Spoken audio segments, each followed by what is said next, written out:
Live from the NJ.com studio comes the only weekly TV podcast you'll need, where a lofty critic squares off with an obsessed superfan on everything from highbrow drama to lowbrow reality. The cocktail shaker is ready. Prepare for your TV hangover. Now, your hosts, Vicki Hyman and Erin Medley.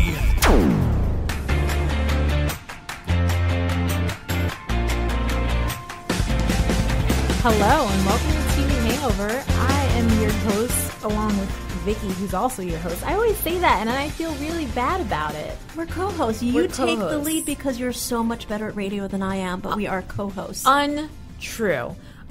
This is a TV Hangover podcast and it is episode 29.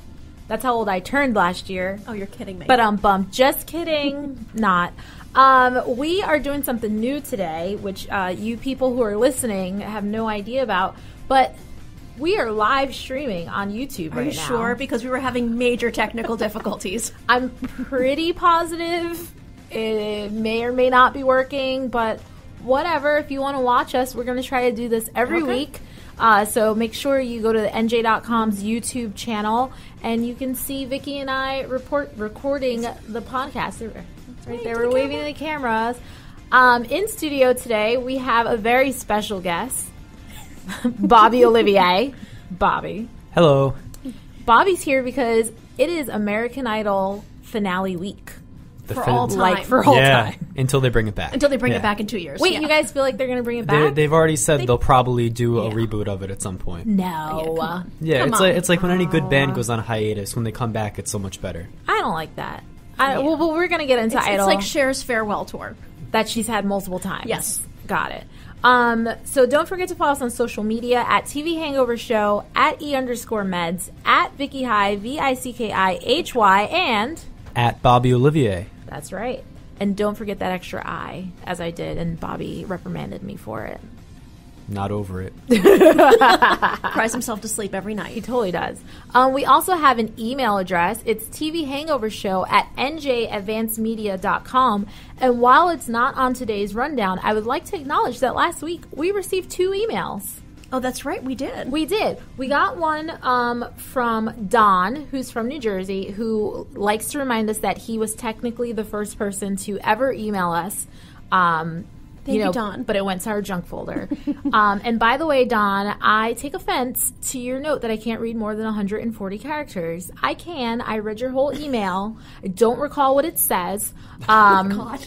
But I'm sure it was fascinating. I do see, Grey's Anatomy. I can still watch Grey's Anatomy, and I'm glad that that you do as well. The other email was from Randy from Pittsburgh. I got that right, producer Alyssa? All right, good. Hey, Randy, we're so glad that you're also emailing us, and you want us to discuss our favorite show. Hold on, wait, let me get this right. Oh, how did this show ever get made? Okay. Which is a good idea. Did he have an example? He did. The Player. That was a show with Wesley Snipes. I actually didn't mind that one so much. Really? Yeah, I'm not surprised that got made. You know, high-octane thriller. I mean, there are Wesley Snipes fans out there. I actually didn't have much of a problem with that one. It was canceled, of course. Of course it was. Yes. But I'm sure there are things out there. So we will... If we think about it. Probably. And we will. I say for next week's show. New segment. We do how did this show ever get made? And that's funny because we are talking about The Ranch this episode. No, I know how that show got made. So coming up on today's show, we're going to do some news. We're going to talk People vs. OJ finale, The Walking Dead season finale, and The Ranch, which is Ashton Kutcher's new Netflix show. And then we're going to do all Idol all the time. Mm-hmm. So let's get started with the People vs. OJ Simpson. That finale aired last night. Did he do it? I don't know. Did you see my tweet? I sent out a tweet that basically said, spoiler alert, he's acquitted. Yeah. Ruined it. Hilarious. Nobody's going to watch it again. No. Did you watch Bobby? No. No, you're not a People versus OJ. Okay, I was watching the Idol thing. Oh, I was watching the Idol thing. The Idol thing was on at 8 and this was on at 10. What's your excuse? Bobby. Oh, Ink Master is on at 10. Oh, Ink Master. That is no excuse. Okay. So, Vicki, what did you think of the finale? I loved it. I thought that it's funny that this is, a Ryan Murphy joint It is so different. Like a Spike Lee joint? Yes. Okay. It is so different from all the other over-the-top shows that he puts out. This one had so much subtlety to it, which is funny because we're talking about the O.J. Simpson case, which is all about larger than life. Yes. It was, the ending was so subtle where basically they're making a case for, was it worth sacrificing justice for Ron and Nicole to get these allegations of what it's like to live in Los Angeles as a black person and to deal with the LAPD? And I think what they ultimately came out with is no, because we're watching it now. We're watching it, through the lens of everything that's happened with police brutality over the last couple of years. Mm-hmm. And I think they'd argue, no, it was not worth it. And OJ, should not have been acquitted because of this. That's basically what Johnny was saying in the final arguments, that you're taking a stand here. Like, forget about whether he's guilty or innocent or not. You're taking a stand here. Wait, so who do you think was making this argument? The Johnny show? Cochran. No, about whether or not it was worth it. I think that is I think all the conversation that they had in the end after that was the theme. Like, is it worth it for that Ron and Nicole did not get justice? And I think as a viewer, I came away with no, it did not, because there was a lot, and obviously we don't know how much of this was scripted and how much of this came out of like the books and Jeffrey Toobin's book, so we don't know how much of this dialogue is actually real or not, or whether they're saying that to put in the context of what has happened over the last couple of years. Yeah, I personally thought that whole argument was a stretch. I think Johnny Cochran was just playing on the emotions of people at that time and to get his client off. I don't think it was any deeper than that. I really don't. So you think all that stuff they put on him, because I think that maybe, are you saying that he really was putting it all on and playing to emotions, or that in the show or in real life? Because real life, I think in the show they were obviously trying to get him to make us like, I'm taking a stand here. I think he took that seriously, and you could see that in his discussions with Christopher Darden, that he thinks it's a flawed system and it needs to be fixed. Oh, I think that was for the show. I think in real life he was trying to get his client off. I really do. I don't think it was anything more than that. I don't think Johnny Cochran was trying to lead the civil rights movement of the 1990s. I really don't. I really, really don't. Well, it worked dramatically, though. It did work. And OJ was acquitted. And then I particularly liked it, how at first I thought they were going to the route of, let's make OJ a sympathetic character by showing that he no longer has friends. He can no longer get a reservation or a table at his favorite country club. And then that wasn't the tone.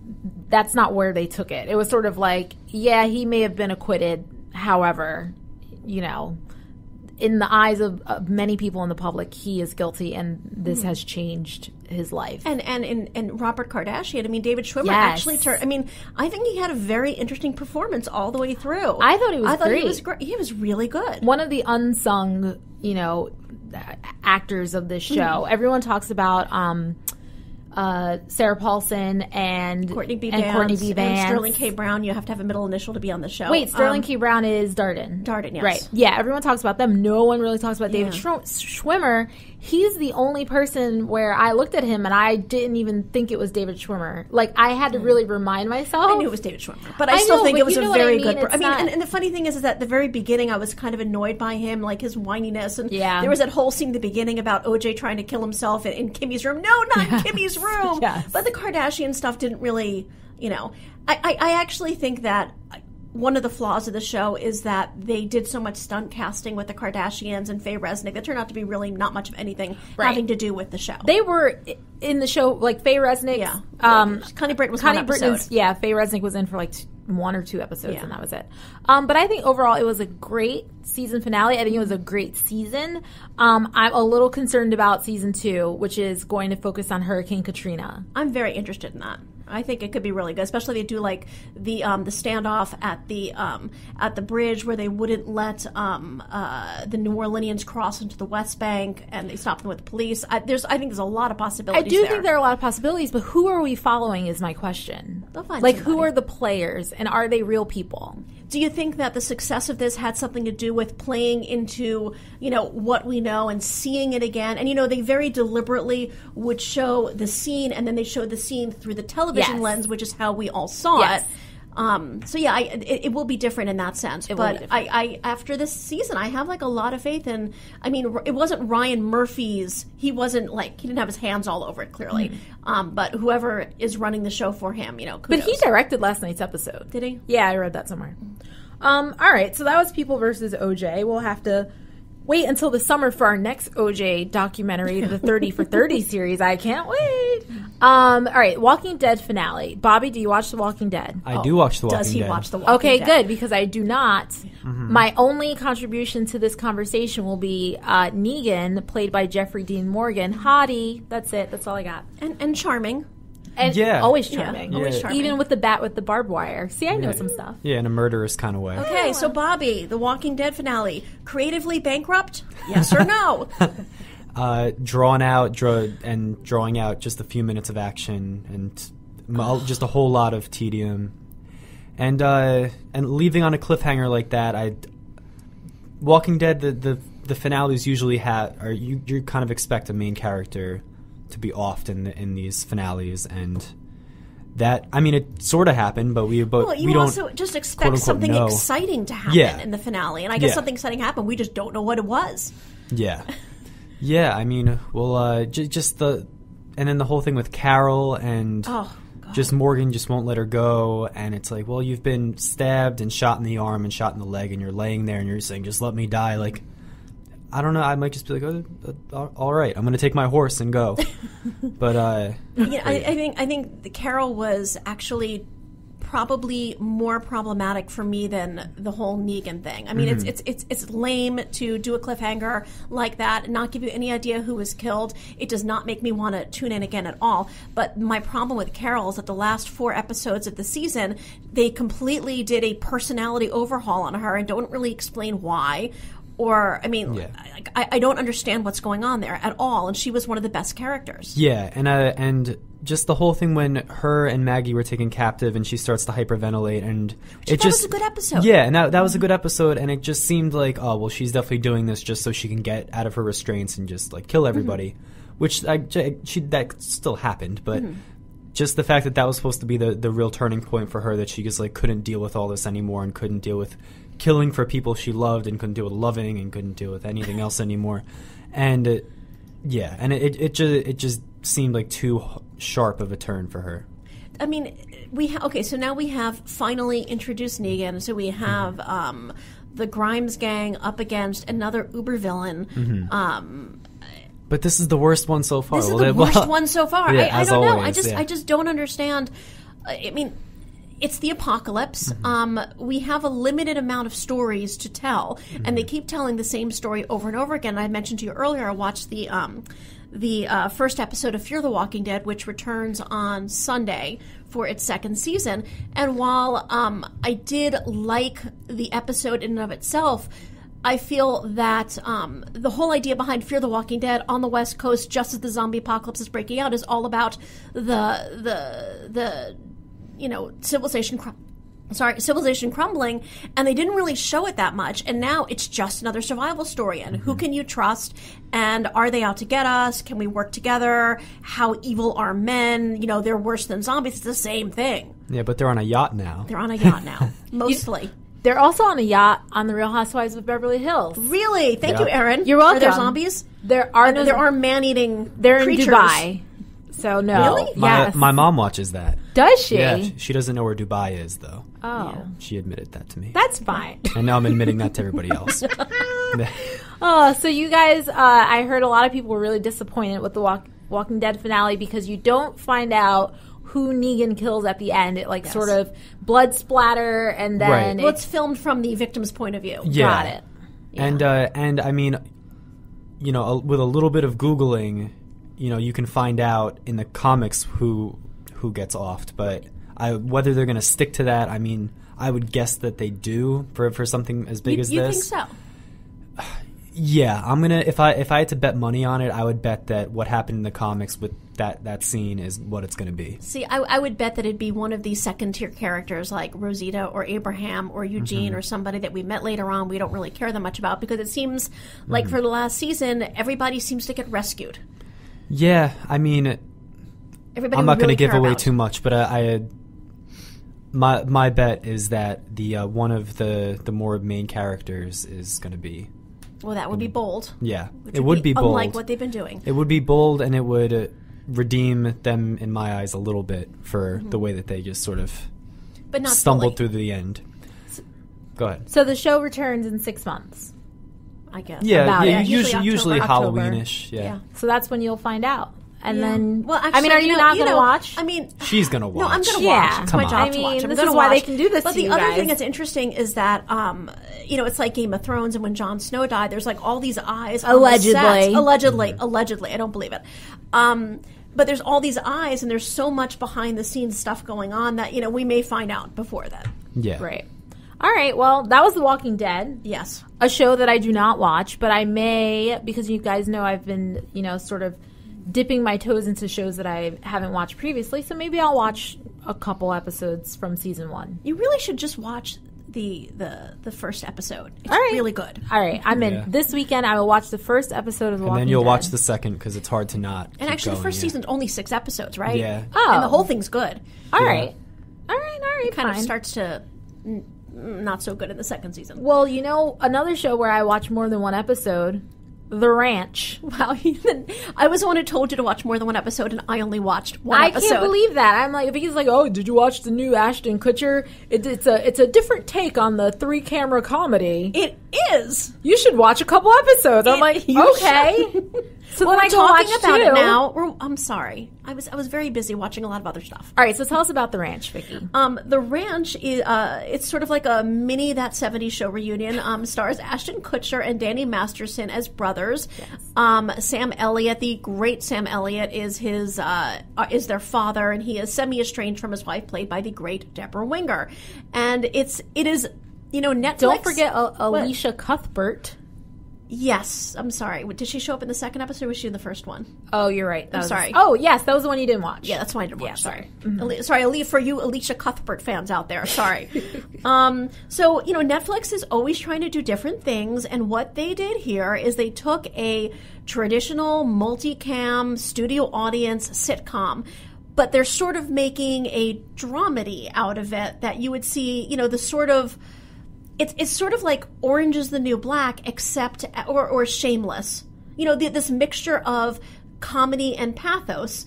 But as a traditional sitcom, I don't really think it works. With a terrible laugh track. Let's not leave that part out. Yeah. Because it has the kind of laugh track where every single joke is funny. Like, not just like, ha-ha, funny, like, ha-ha-ha-ha, funny. And then there's this one terrible joke that keeps running through where Ashton Kutcher wears the Uggs, and his father can't stand it. There's like 17 jokes because about only it. girls wear Uggs. Yes.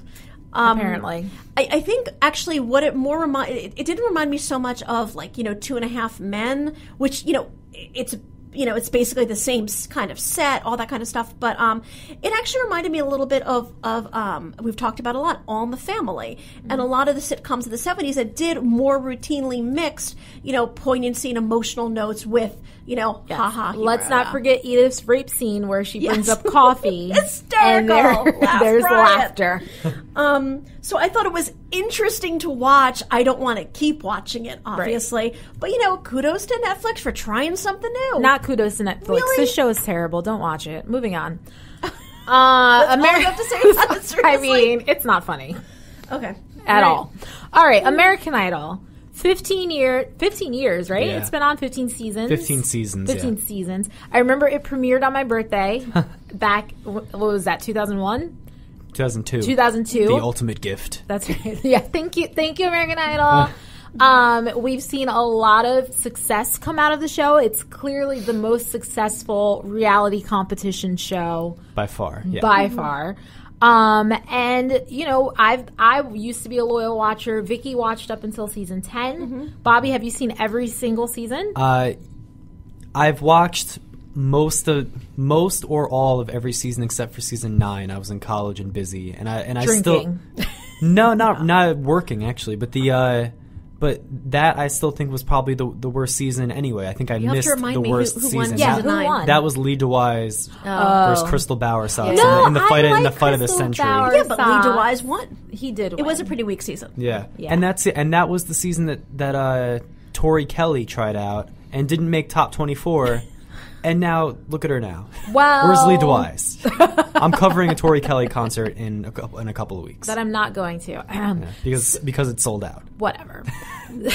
Bobby and I have issues. Yeah. So, throughout Idol, there have been some amazing performances. There have been some pretty terrible performances. William Hung, let's not forget him. Oh, remember Sanjaya? Yes. Sanjaya Malakar. I mean, geez. Yeah. That actually, can I just point out that like Sanjaya is the reason why I sort of grew disgusted with American Idol and switched my allegiances to The Voice, because I just feel in The Voice you're starting at a higher level and you don't let these like really crappy people in, and other people get sacrificed to the gods of, oh, he's so cute. Oh, can't stand it. Bobby watched the American Idol mini doc that was on last night, as did I.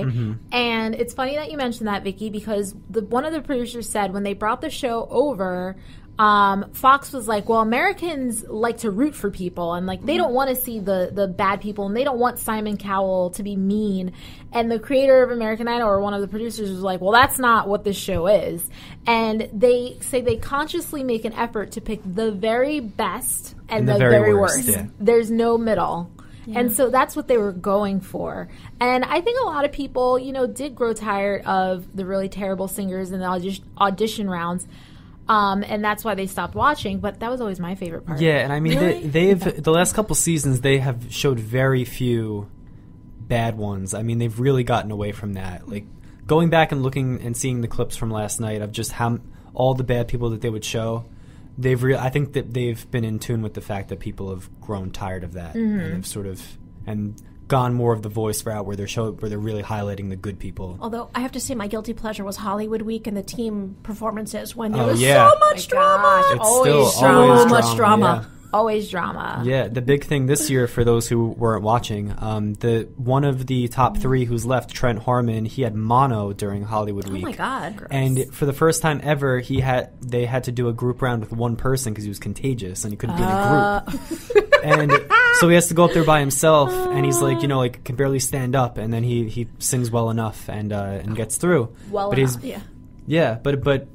since then he's been great, and I think he has a real shot to win this year. Yeah. All right, so let's talk about some of our favorite performances throughout the years. I have a terrible memory, so mine are not going to be that great. But I have such a long list. Do you? I do. Well, we don't want to go through the whole thing, Okay. though. We don't have all day, Vicki. But give us your top two. Oh my God. I have so many. Okay, go to Bobby first, because I can't even decide my top two. As far as, but some of it's apples and oranges as far as, quote unquote best, but the really memorable ones, when Carrie Underwood did Hearts Alone, that one I really, really remember vividly. Fantasia doing Summertime, which I think Billboard just ranked as their favorite. That one was great. And even more recently, season 11, Jessica Sanchez, who was like this stick-thin, like 16-year-old girl just belting out Whitney Houston's I Will Always Love You, was like a huge moment, like one of the first big moments in a while on that show. I would go back to season 1, my favorite season, and basically any Kelly Clarkson performance during the top 10, all of them.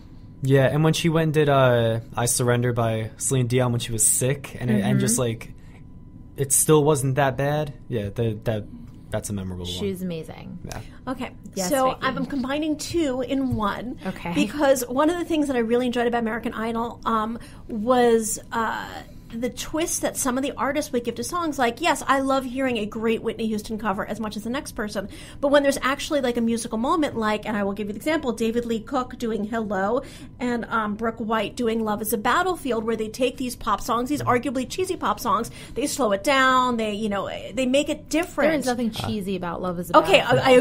I agree. Okay, I was referring to Hello. Okay. I was really referring to Hello. All right. The only song I think from American Idol I actually have on, I bought is Brooke White's Love is a Battlefield, which I just think they're really powerful, interesting moments. It's not just like amazing karaoke. And I have to say, you just mentioned it, my favorite performance is Fantasia Summertime, which was just absolutely magical. She came there on the stage, and it was a combination of, the positioning of herself on the floor. I was going to say, this is the one where she was sitting on the floor. Yes, the gown, her hand movements. Like, you could argue that, that was very, somebody could say, that was studied and everything, but like I've met Fantasia. I spent time with her, and like I really think that came from her heart. I just loved that performance. Speaking of people sitting on the floor in performances, I'd also like to bring up Catherine McPhee. Yes, Cherry Tree. Right? Wait, that's when she was on the cajon, the drum thing. Yeah. No, not that one. No, when she did When Somewhere she did, Over the Rainbow. Yeah, and she just came back to do that last week or 2 weeks ago. Oh, did she? No, that was amazing. But you do love Cherry Tree, right? Yeah, that was good too. Yeah, well, we'll talk more about that season in a little while. Okay. Oh, will we? Okay. We will. It's in the scheduled programming. All right. So besides the performers, a huge part of American Idol is the judging panel. And through the years, they've had how many judges? Do we know, Bobby? Oh, if you keep talking, I'll count. Okay. Yeah. So I'll keep talking, but we can just go through them. We know we had Simon Cowell, Paula Abdul, Randy Jackson, the woman Cara DiAguardi. 10 judges. I think it's 10. Yeah. All right. We had Cara, we had Steven Tyler, we had Mariah, we had Nikki, we had J-Lo, Ellen DeGeneres. That was terrible. No, we had more than 10. Steven Tyler, Harry Connick Jr. And did we have Keith Urban? Yeah. 12. That's 12? That's 12. Okay. I think we got them all. I will say, hands down, best judge ever, Simon Cowell. Of course. I mean, he's the show. Yeah. You can't argue with a Simon Cowell insult. But he's not the show anymore. He's not. And look at the ratings. And look what happened. Well, we have a clip of some of Simon's best. We don't have a clip. What? I put it in the folder. She put it in the folder. I put it in the folder, people. You want to go okay, well, you know what? We'll go someplace because I want to hear the insults. All right, we'll go someplace else and come back. But let's talk about the judges a little more. Who do you think was the worst? Ellen DeGeneres. It has to be Ellen DeGeneres. No, Nicki Minaj. Ellen DeGeneres. Basically, she didn't say anything. Yeah. Ellen DeGeneres the entire season. Yeah. There was not one bit of. She was very nice. She was way too nice. There was nothing constructive. And I know that she. I don't know if she has a label or she helps artists move on. I'm like, sorry, but she had nothing to say really about anybody except, that was great. I really enjoyed that. I mean, nothing at all. Mm-hmm. Yeah, and I thought Cara DiAguardi was pretty cookie cutter too when she was on, but it was season 12 was the Nicki Minaj Mariah Carey season. That was a disaster. Where they were just at odds constantly. Right. And it was just it took away from the show. Yeah, exactly. Yeah, and then Nicki Minaj showing up late for a live show and getting there not being there for the first couple songs for whatever reason. Right, a lot of diva behavior that season that I think turned a lot of people off. Yeah. Because I love Mariah Carey, but that was unnecessary. So I would say the wackiest judge we can probably all agree is Paula Abdul. No. Yeah. There's a good level of wackiness for her. Her, I honestly don't miss Paula Abdul. I don't miss Randy Jackson. I found him very tedious. Yeah, by the end, I found him tedious. By the end, I agree. I think he outwore his welcome a little bit. Well, we have our Simon Cowell insults, so let's take a listen. For you YouTubers, YouTube it. This is what you call a seamless, beautiful, perfect performance. I go on record. You did an amazing, brilliant, stupendous job. It kind of reminded me, I've been in Italian restaurants where, one of the waiters had a few drinks and I'm going to sing Unchained Melody. That's what it reminded me of. Yeah. No. What that reminded me of when I was sitting here was instead of being on the stage of American Idol, you're at a local rodeo, you've just been crowned the prom queen. We could have been in a Portuguese nightclub in 1974. If ever we do American Idol as an ice dancing musical, you would be perfect. and that isn't being rude. When you started to sing, the first thing that went through my mind was, you sound like someone who should be singing on a cruise ship.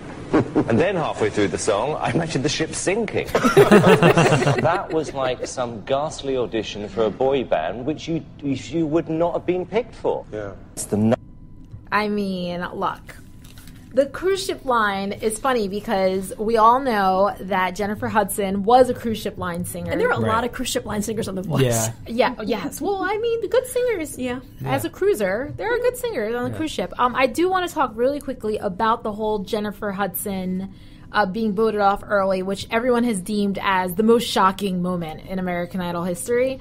I think it's more shocking in hindsight than it actually was at the moment. No, I thought in the moment it was shocking. No, in the moment it was shocking, but there were a lot of shocking moments, I think, that are like Chris Daughtry. I mean, getting voted off. There were a lot of moments just like that, but looking back on it now, it's like, oh my God, she won an Oscar. Yeah, well, I think what was more shocking, and watching that little documentary thing last night showed it, how they had Fantasia, Jennifer Hudson, and LaToya London, who was also very good, in a group of 3 on stage when they were doing the elimination, and then they had 3 other people in the group of 3. Whose names we don't recall. Yeah, exactly. And but then who the were one guy, white? and then No, one of them was George Huff. And then George Huff, they told him to go to the group that was safe, and he went to the group of Fantasia, obviously. And then Ryan Seacrest was like, no, go to the group that's safe. And everyone's like, God. what? Right. They were in the bottom 3. Yes. Yeah. Okay, cringe-worthy moment. But I will say that I recall when that happened, everyone's like up in arms about Jennifer Hudson being kicked off. I personally did not like Jennifer Hudson on American Idol. Yeah. I thought she was a very loud singer. Yeah. Honestly, like, I can't... if you put a gun to my head and said, name one song she sang on American Idol, I don't really remember. And I watched that whole season. Right. Yeah. I did too. And I thought, I thought she was a screamer. Yeah. She was a screamer She singer. was. And that's what she won the Oscar for, because her acting was not that great in Dreamgirls. So, whatever. Hasn't had a hit since. I'm not hating on Jennifer Hudson. Yeah. I just think she gets way more credit than she should, personally. All right, so let's move on. Who do you guys think was the most undeserved finalist? That was one of the things that we talked about talking about. The most undeserved finalist or the most or undeserved winner. winner? Maybe winner. Oh. The most undeserving winner, that either Lee DeWise was rough. Like, that's just the fact that he won that season is insane. Yeah. And then the past season, the season that just finished, Nick Fradiani, I would argue might be the worst singer. Like, the worst singer of the winners. Even though I like him as a person. But I thought he was one of the worst. And then in season 5, which I think that Taylor Hicks winning was the beginning of the end for American Idol. Yeah, we are not members of the Soul Patrol here. No. But I thought he had a good voice. Yeah. But he wasn't like a pop star. No. And No, but just he there were was- better people that year. It's just... Although I can't really think of any. I mean, Catherine McPhee had a great voice, Yeah. but I don't think she was like, brimming with charisma. Chris Daughtry absolutely should have Oh, yes. won. That was Chris yeah, Daughtry. When he yeah. got kicked off, Catherine McPhee absolutely Was, should have won. was that Elliot, you mean? No, I don't think so. I think he Okay. was on a season or 2 before. But I think Chris Daughtry fared pretty well for Yes. himself. Yes, he did. Yeah, he's done okay. He was And in, Catherine he McPhee's was done Judas. He was In the Judas in Passion. The Passion, that really great live show on Fox.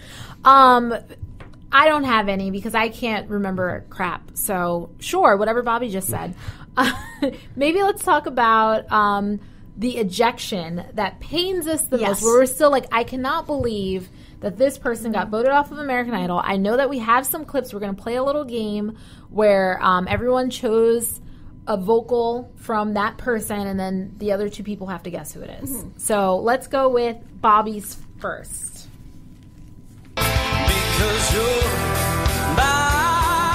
Chris Daughtry. Wow. That was easy. So Bobby, why do you think, why did that ejection pain you so much? Well, first off, it was one of the great shocks of my young life. Looking back at the clip and watching his face, he couldn't believe it either. Nobody else could believe it. But yeah, he was just the whole way through. He was just the obvious, like, most polished and interesting and unique kind of voice. And even though Bo Bice the year before was pretty good, Bo Bice, who made the final, Chris Daughtry was the first really great straight down the line rock singer. And I mean, I'm a rock fan, that resonated with me. And just the fact that he got voted off, just like, I just couldn't believe it. That bothered me a lot more than the Jennifer Hudson thing. All right, let's do mine next. Hold on, Vicky's not ready. I was just checking something Okay. for mine. Yeah.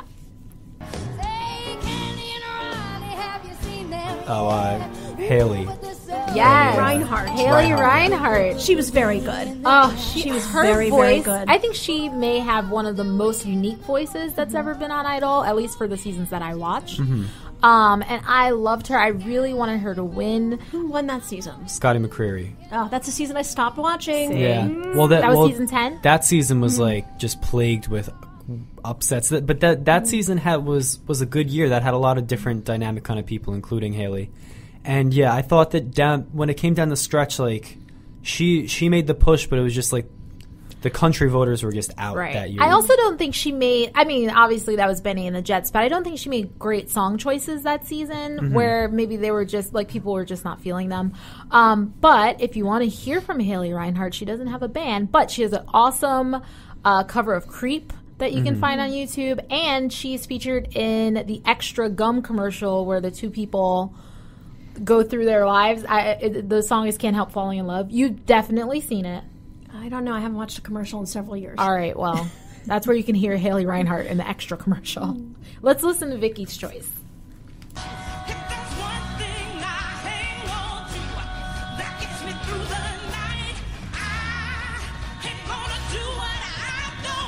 Oh, is this Stumped him. is this Melinda Doolittle? It is, and I picked this song because it wasn't one of her classic, My Funny Valentine. Melinda She Doolittle? was amazing. She had... I love Melinda Doolittle. Yeah. It was kind of a lame season. If you recall, it was Blake Lewis and Jordan Sparks in the end. Jordan Sparks, I'm nothing against Jordan Sparks. I don't think she's particularly special. I actually really like Blake Lewis too, but I wanted to pick that song because it comes from what I think was one of the strongest episodes of American Idol ever. It was the Bon Jovi episode, and it was awesome. It was so great. Do you remember, Bobby, the Bon Jovi episode? Yeah, I remember Blake Lewis did the his beatbox version of You Guys Love a Bad Name. Yeah, that's what I remember most about it. But Melinda Doolittle, I would say, is pound for pound one of probably top 25 best singers they've ever had. I did not think that was... She just listening was to that good. clip, I didn't I did pick that one. My Funny Valentine, I think, is the better vocal, but I thought this one would confuse you a little bit. That season with Jordan Sparks, near the end... That was one of those things that in the finale there was no way that she wasn't going to win over Blake Lewis, who when you go back was not a very good singer. No, I mean, he wasn't. he was just wasn't. he had his whole vibe. Did he have the blonde spiky hair? Yeah. He had his whole little He was persona. adorable. Yeah. Was that by the time those people started coming around, they'd figured out the game? If you go back in that documentary from last night and you look at the first season of American Idol, the outfits that people were wearing. Well, Jennifer Hudson. Oh my God. I mean, they did not have a wardrobe budget then. They were all living in the house. They were doing those. That's right. They don't live in the house anymore. Yes. They just stay in a hotel, right? Right, and you don't see that part of their lives. Yeah. And then after a while, people like Adam Lambert came around, and you could tell he's a seasoned artist, and he has the look. Whatever that look was going for him. And it just became a different show. It became too big for itself, I think. And, they were saying, again, in the documentary, which I encourage everyone to watch, that first season, they were, begging people in malls to audition because they had no idea what the show was. But now, how many people line up to audition? Thousands? Yeah. I mean, it's been dwindling a little bit with everything else with American Idol. But, thousands and stadiums full of people. Yeah. So American Idol's ending after 15 seasons. Bobby, we know The Voice is on. The Voice has not produced anyone near the level of Carrie Underwood or Kelly Clarkson or Daughtry or Chris Daughtry. Do you think, in your music critic opinion, how many years left do you think The Voice has? And do you think that they will be able to produce a superstar? Well, I think that now that Idol is going to go away, I think The Voice, I don't know, could go one of two ways, where now it sort of has the little monopoly and can go a little bit longer, or it just shows that people are starting to get tired of this kind of format. And The Voice format, which really is starting to drag, because they have not changed a thing except for judges. Right.